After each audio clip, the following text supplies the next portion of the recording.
It started as a protest, it ended as a riot.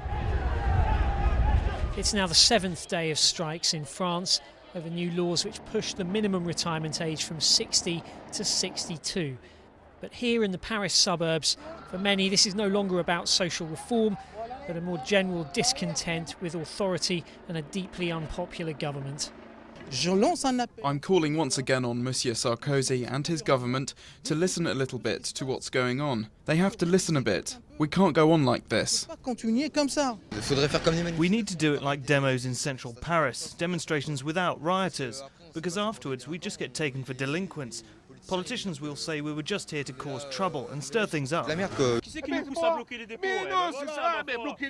With fuel depots still blocked, tensions are starting to fray, and President Sarkozy has now ordered police to break up blockades which could prevent what he called the normal running of economic activity. But protesters are determined to keep the pressure up. People aren't discussing whether or not the law will go through. There's a battle that started and an absolute will to get the reforms withdrawn, so be quite assured that we'll be here all through half-term, no problem. The key clauses of the law have already been passed by France's lower house and will be voted on in the Senate this week. The government's hoping that will be the end of it. The Senate is doing its job and will meet this week.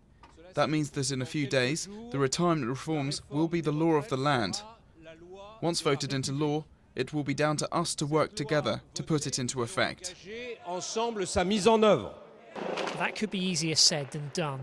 The last thing ministers or union leaders wanted to see was protests being co-opted by rioters, and trouble on the streets just increases the pressure on both sides, with France waiting to see who blinks first.